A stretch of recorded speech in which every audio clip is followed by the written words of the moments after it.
Um, my name's Edward. I'm Edward. That's my wife, Delia, my daughter, Zoe, my son, Edward. And I guess I can call him my uncle over there, Andy. um, I started coming here because of my son, Edward. Um, I guess it's been a blessing for me to be coming here.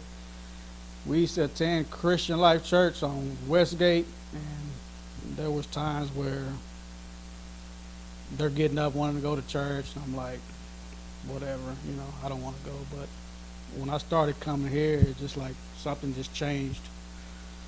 I guess here's more of a personal connection. So I've been coming here since February 7th, and I haven't missed 1 week, or one Sunday actually. I get up and I'm up before everybody, ready to, like this morning I was telling my wife, let's go, I'm ready, let's go, and kind of, but yeah, I'm here. I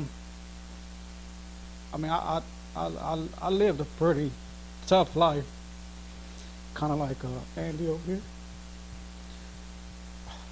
Drugs, been incarcerated like my whole life pretty much. In and out of jail, drugs, women, you name it, I've pretty much done it. I've done it all. But I guess by the grace of God, I'm here now.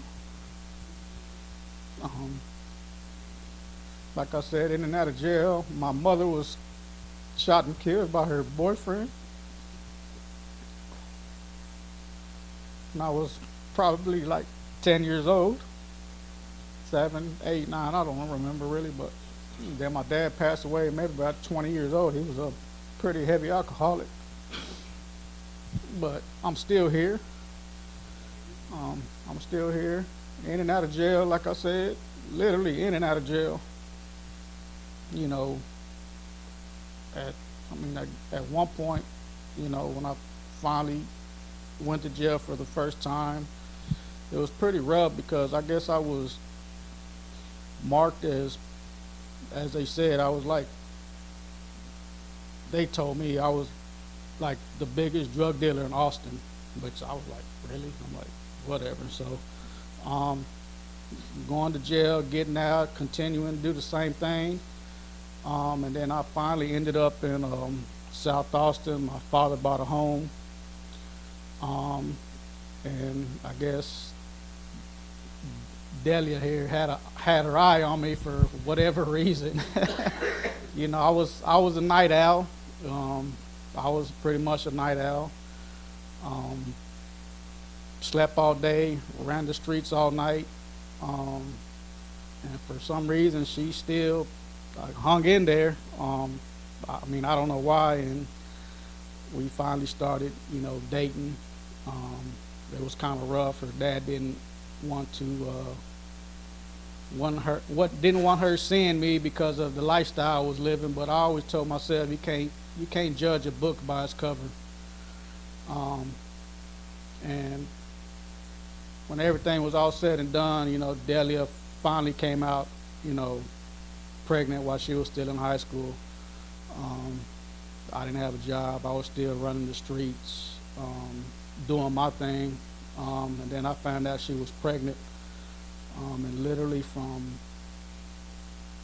1 minute to the next, I gave it all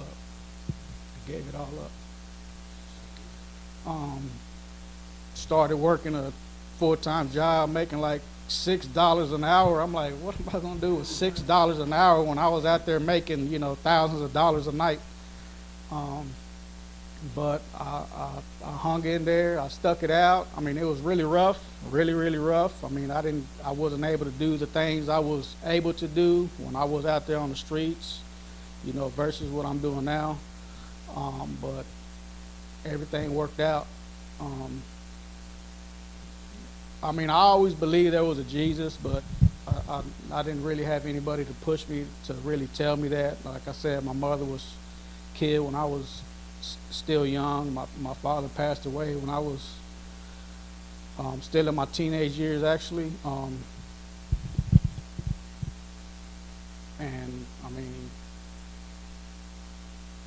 there is a God, because from where I came to where I'm at now, it's just a blessing.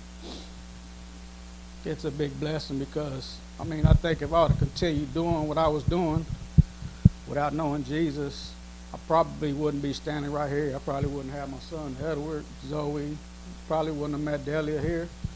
And I mean, that's pretty much what I have to share at this point. So I mean, God is good. Yes.